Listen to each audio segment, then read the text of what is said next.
Hello. This channel looks at small behaviors that we often do without questioning why.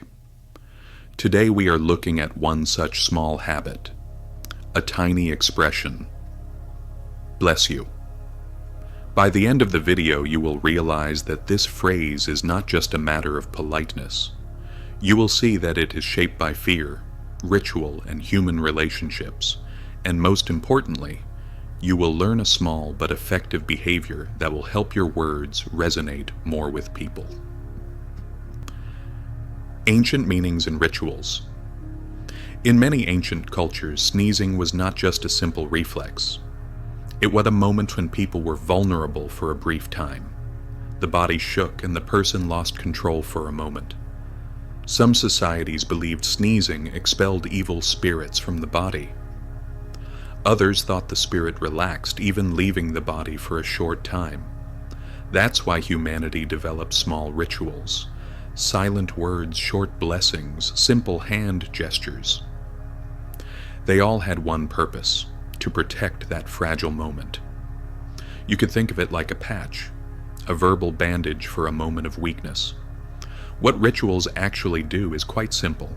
They reduce uncertainty. They tell the mind, this moment is under control.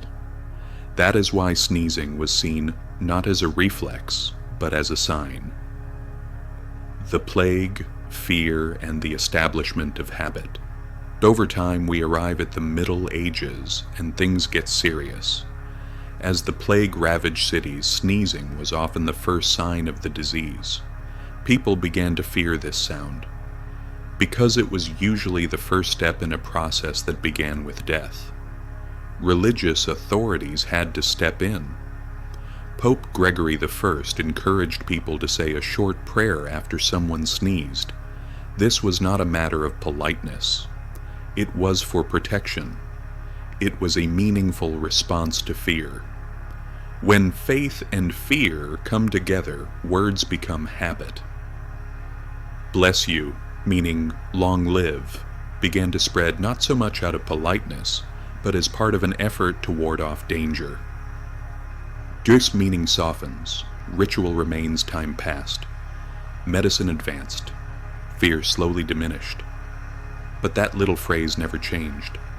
The words shortened, the tone softened. God bless you became an automatic and polite reflex. We kept the habit but forgot most of its original meaning. What remained was this: recognizing that someone is vulnerable for a brief moment. Humanity loves habits because rituals solve much more than they claim to. This little phrase wasn't forgotten either because it still fulfilled a basic need: to be noticed. Psychology, attention, closeness, and trust. From a psychological point of view, these kinds of little rituals really work. When someone marks a moment, no matter what it is, it draws attention. Uncertainty decreases. A short sentence spoken in a soft voice focuses attention. It feels sincere. It feels rare. Rare things always seem important. Sincere things stick in the mind. When examined in the brain, these small social rituals are seen to reduce stress. It gives the person opposite you the feeling, I notice you, I am here. That is why a simple cheers can calm an environment, and even if the fear disappears, the habit still lives on. But modern life and small gains. Let's look at today. The ritual may have changed, but its function remains the same. Private messages, whispered information, small shares.